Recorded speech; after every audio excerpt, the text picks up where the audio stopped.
ओम नमो भगवते वासुदेवाय। ओम नमो भगवते वासुदेवाय।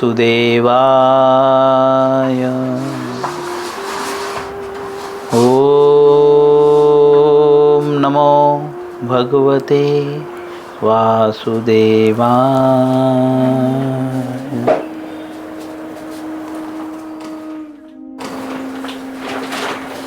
श्री कृष्ण लीलामृत पुरुषोत्तम भगवान पुस्तक का नाम है अध्याय 41। अध्याय का नाम है भगवान श्री कृष्ण का मथुरा में प्रवेश। आज इस अध्याय का 6वां दिन है। भगवान मथुरा में प्रवेश कर गए। मथुरा में प्रवेश करने के बाद की घटना प्रभुपाद जी लिखते हैं।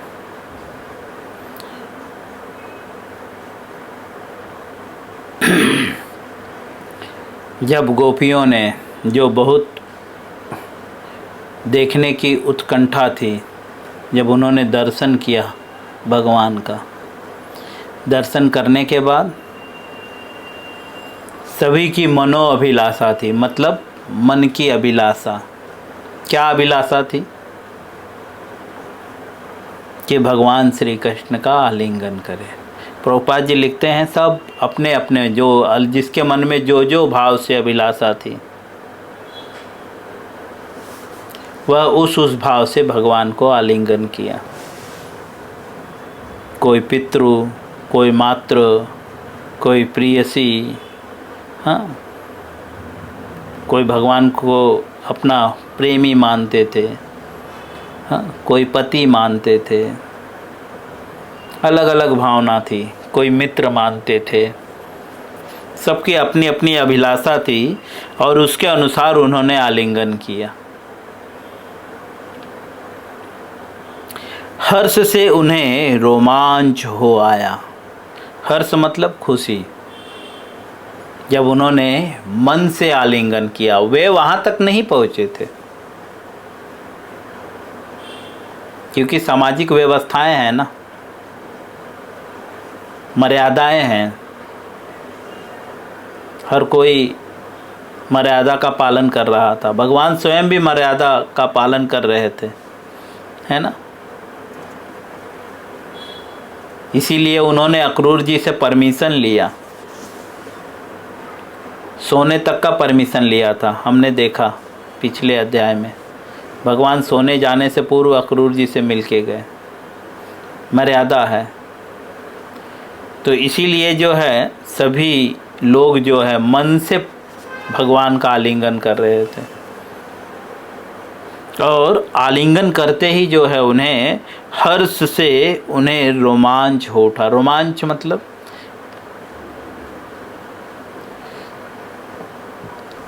यह बोला अंदर से आनंद की अनुभूति हुई। बोला दो प्रकार से व्यक्ति को जो है रोमांच उठता है, रोंगटे खड़े। रोमांच का एक शब्द कह सकते हैं, रोंगटे खड़े हो गए एकदम। हाँ, दो प्रकार से।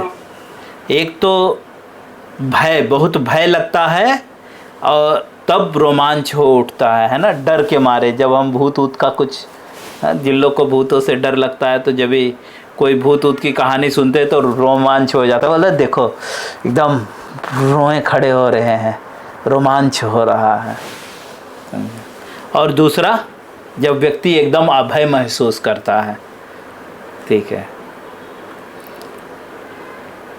कुछ उसके जीवन में इतनी आश्चर्यचकित घटनाएं होती हैं, और जब उसकी वो चर्चा करता है तो भी रोमांच हो उठता है ना। अनुभव होगा, ये अक्सर हर व्यक्ति को सामान्य है, सिर्फ इसका इफेक्ट अलग अलग है, लेकिन हर व्यक्ति को अनुभव है। हमें मटेरियल रोमांच का अनुभव है। बट इसका ठीक उल्टा भी है स्पिरिचुअल रोमांच। जैसे निजिरेंद्र तृप्ति वांछा तारे नाम काम, कृष्णेरेंद्र तृप्ति वांछा धरे प्रेम नाम। इंद्रिय तृप्ति एक ही है, फर्क क्या है? एक निजी इंद्रिय तृप्ति और एक कृष्णेरेंद्र तृप्ति, इतना अंतर है बस।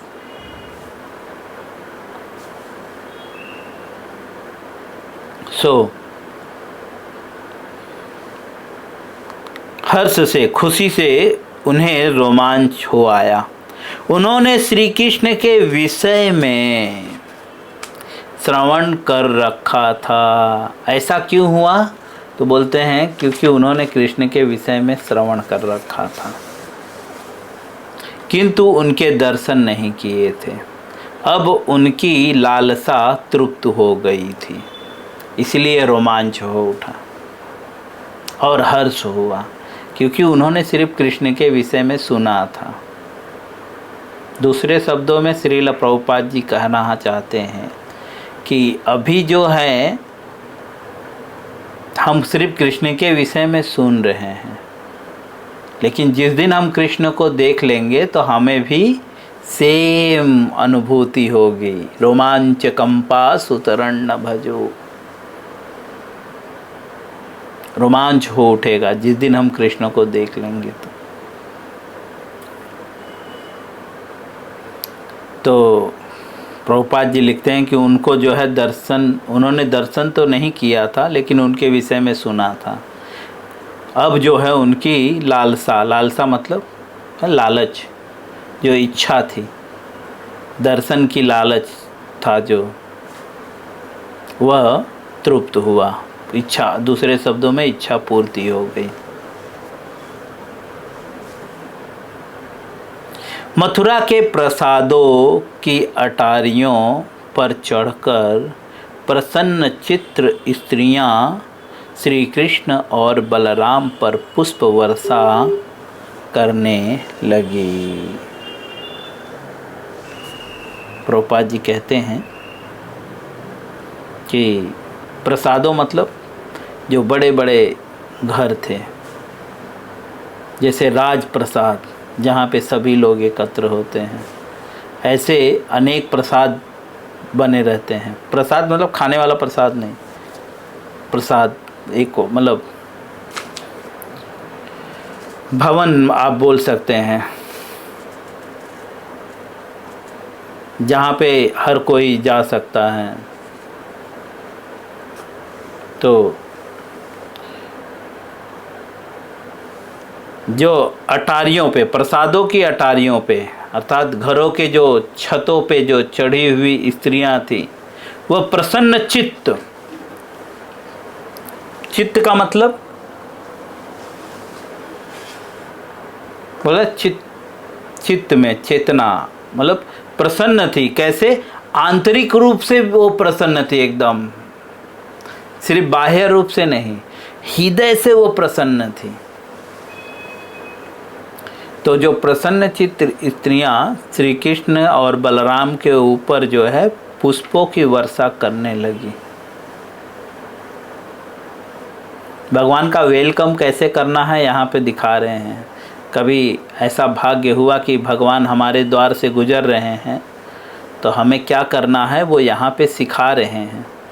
अभी सपोज़ हम चौल में रहते हैं और हमारे चौल के किसी भक्त ने नगर संकीर्तन निकाला, तो हमें क्या करना है उस समय। यह प्रभुपाद जी हमारे जो है वैदिक जो है नियमों के अनुसार हमें समझाने का प्रयत्न कर रहे हैं, एग्जाम्पल देकर गोपियों का और अनेकों भक्तों का, मथुरा वासियों का एग्जाम्पल देकर कि वे भगवान का स्वागत किस प्रकार से कर रहे हैं। तो वे पुष्पों की वर्षा करने लगे। जब वे बंधु गलियों में से जा रहे थे तो पास पड़ोस के सभी ब्राह्मण पुष्प और चंदन लेकर बाहर आए और आदरपूर्वक नगर में उनका स्वागत किया। जब वे बंधु गलियों में से जा रहे थे। यहाँ पे गली का नाम क्या बोल रहे हैं? बंधु गली। ब्राह्मण, उस गली में कौन रहते थे? तो कहते हैं ब्राह्मण, आस पड़ोस के ब्राह्मण। यहाँ पे दूसरे शब्दों में कह रहे हैं कि ब्राह्मण वास्तव में सबके बंधु होते हैं। बंधु मतलब दोस्त, हितैषी। कलयुग है, आज के ब्राह्मण बंधु नहीं हैं, लेकिन पहले के ब्राह्मण बंधु कहलाते थे, अर्थात वे सबके हितैषी कहलाते थे, सबको प्रिय होते थे और सबका हित चाहते थे। इसीलिए ब्राह्मण जिस गली में रहते थे उस गली को बंधु गली के नाम से संबोधित कर रहे हैं। जैसे जिस गली में चोर लोग रहते हैं चोर गली बोलते हैं, है ना, चोर बाजार चोर लोग का बाजार। हाँ, बॉम्बे में चोर बाजार नाम है।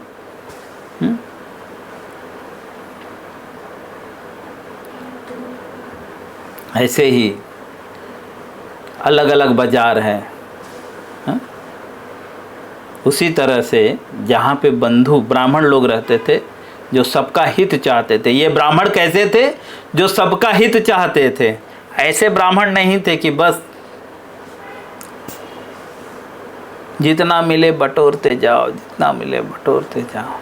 ये ब्राह्मण एक्चुअली ब्राह्मण थे। ब्राह्मण के जो है गुण जो है भगवत गीता में बताए गए हैं। ब्रह्म जानाति इति ब्राह्मण।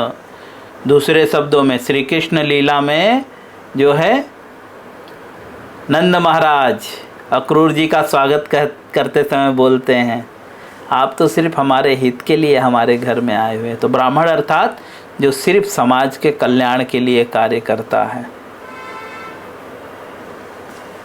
और जितना आवश्यक है उतना ही वो अपने लिए धन देता है। प्रभु हर इतना दीजिए जामे कुटुंब समाए, मैं भी भूखा ना रहूं साधु न भूखा जाए।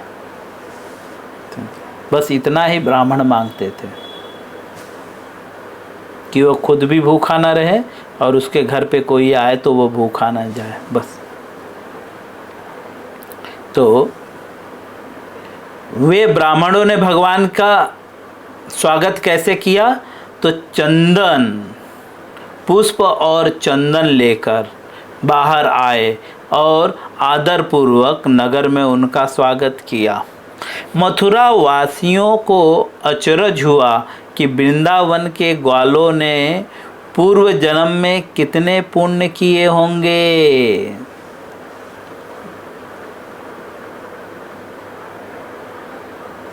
मथुरावासी जो है वे लोग बहुत आश्चर्यचकित हो गए थे और क्या सोच रहे थे कि वृंदावन वासी जो है कितने पुण्य किए होंगे। लेकिन यहाँ पे जो वृंदावन वासी का शब्द प्रयोग किया जा रहा है तो हर्षित न होइएगा। वृंदावन में वर्तमान समय में जो वृंदावन में रह रहे हैं, वृंदावन नाम के स्थान पे रह रहे हैं, क्योंकि वृंदावन वासी एक्चुअल में वृंदावन वासी कौन है? जिसने तन मन धन सिर्फ मुंह से नहीं वास्तव में प्रभु के नाम कर दिया हो। सोचिए ना,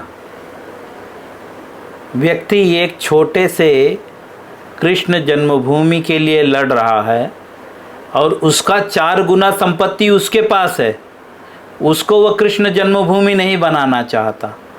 ठीक है, अगर सब वास्तव में कृष्ण से इतना प्रेम करते हैं तो सब मिल जाएं, तो सोचो फिर वो खुद ब खुद हमारे मुट्ठी में आ जाएगा, राइट।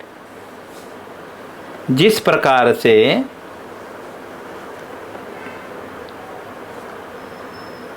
कोई, आप समझ लीजिए कि बड़ा कोई पेपर है, ठीक है, अभी सपोज ये पेपर है, इसमें एक डॉट को अपने नाम पे करना है, ठीक है। तो इसके चारों तरफ का मैं अगर एक कलर कर दूं तो ये डॉट की कोई कीमत रह जाएगी? खत्म हो जाएगा ना डॉट। तो हम लोग यहाँ पे जो बटे हुए हैं चारों तरफ, इस ठीक है, अगर हम एक हो गए तो वो छोटी सी जगह को तो उनको खुद ही छोड़ के जाना पड़ जाएगा, है ना। लेकिन हम सब लड़ रहे हैं एक छोटी सी जगह के लिए, बट हम सब एक नहीं हो रहे हैं, है ना। अगर हम सब एक हो जाते तो उस स्थान की कोई, वो स्थान उनको तो खुद ही खुद छोड़ के चले जाना पड़ता, क्योंकि वो हर जगह ही तो फिर हम कृष्ण जन्मभूमि बना देते। लेकिन वास्तव में हम ही तेरा मेरा में फंसे हुए हैं। कृष्ण हर स्थान को हम खरीद चुके हैं और भगवान के स्थान को सीमित कर रहे हैं। इतने मूर्ख हैं हम।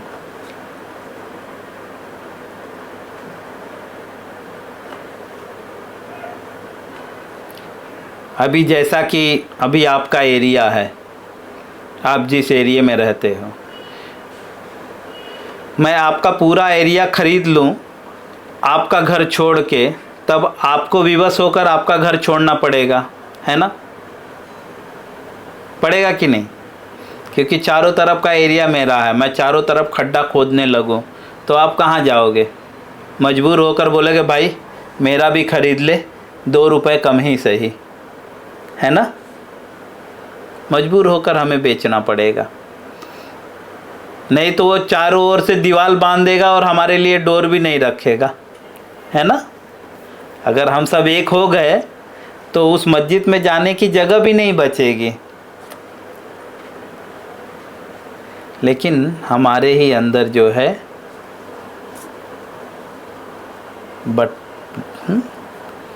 क्या है, उसे क्या विभाजन है, हम ही एकत्र नहीं हैं। प्रभुपाद जी यही चाहते हैं। प्रभुपाद जी चाहते हैं कि क्योंकि प्रभुपाद जी की विचारधारा जो है देश और विदेश की सीमाओं से परे था। प्रभुपाद जी को किसी ने कहा कि प्रभुपाद जी इस समय तो भारत के लिए कार्य करना चाहिए। तो प्रभुपाद जी ने कहा आप एक भारत के लिए परेशान हैं, कृष्ण भावनामृत का प्रचार करिए, संपूर्ण विश्व भारत बन जाएगा और भारत विश्व गुरु बन जाएगा। आज इस्कॉन के ही कारण लोग भारत को जानते हैं, है ना। इसके पहले भारत में कोई आना पसंद नहीं करता था। लोग पहले भारत में आते थे क्या करने के लिए पता है? सब ले जाने के लिए, महंगी चीज़ें।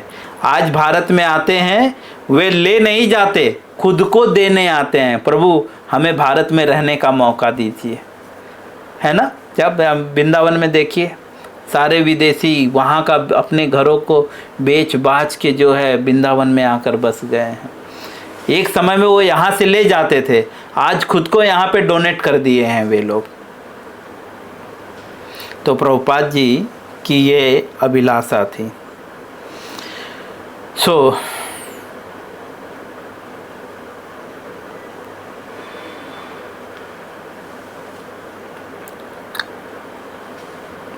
प्रभुपाद जी लिखते हैं कि वे सब जो है प्रसन्न चित्त श्री कृष्ण और बलराम पे पुष्प वर्षा कर रही थी। जब वे बंधु गली में जो है प्रवेश किए तो सारे ब्राह्मणों ने उनका स्वागत किया। श्रील प्रभुपाद जी आगे लिखते हैं, मथुरावासी जो है आश्चर्यचकित होकर सोच रहे थे। क्यों?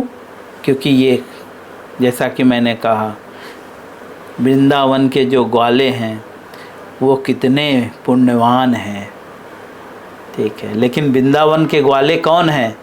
जो सब कुछ कृष्ण को समर्पित कर दिया हो।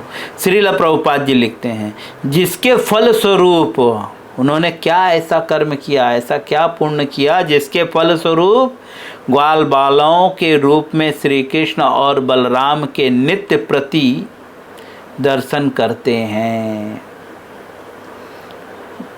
मथुरावासी क्या सोच रहे हैं कि उन्होंने क्या ऐसा किया है कि भगवान श्री कृष्ण का नित्य प्रति दर्शन कर रहे हैं।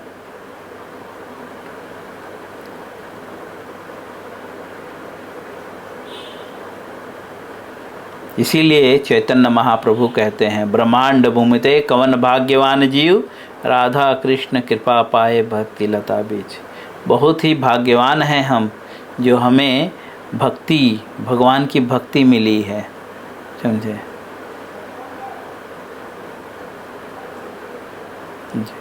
बहुत भाग्यवान हैं कि हम कृष्ण के विषय में श्रवण कर रहे हैं।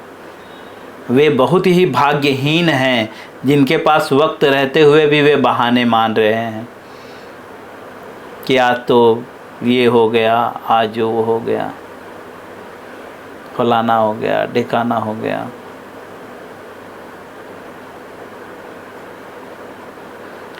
तो मथुरावासी जो है ग्वाल, सभी ग्वालों को जो है, जो ग्वाल बाल हैं, उनकी भूरी भूरी प्रशंसा करते हैं और कहते हैं कि वे तो नित्य जो है कृष्ण और बलराम के दर्शन कर रहे हैं। इस प्रकार जाते हुए श्री कृष्ण और बलराम ने एक धोबी को देखा। भगवान हर जगह से जा रहे थे, रास्ते में एक गली मिली जो गली ब्राह्मणों की थी। ब्राह्मणों ने भी उनका स्वागत किया। अब आगे बढ़े, कहाँ पे बढ़े? एक धोबी को देखा उन्होंने। बहुत सारे धोबी थे, उसमें से एक धोबी को देखा जो वस्त्र रंगने का कार्य भी करता था। वो धोबी, पहले लोग धोबी को ही वस्त्र रंगने के लिए भी देते। रंगना मतलब कलर करने का कार्य करता था। श्री कृष्ण ने उससे कुछ उत्तम वस्त्र मांगे। भगवान ने जो है उससे जो है उत्तम वस्त्र मतलब जो अच्छी क्वालिटी का कपड़ा, वस्त्र मतलब कपड़ा, कपड़ा मांगे। उन्होंने धोबी को वचन दिया कि यदि वह सर्व श्रेष्ठ रंगीन वस्त्र उन्हें देगा तो वह अत्यंत सुखी हो जाएगा। ऐसा भगवान ने जो है धोबी को वचन दिया। प्रभुपाद जी इतना बारीक क्यों लिख रहे हैं पता है? प्रभुपाद जी इनडायरेक्टली हमें बता रहे हैं अगर हम सर्वश्रेष्ठ चीज़ भगवान को दें तो भगवान यहाँ पे बोल रहे हैं कि आप सुखी हो जाएंगे।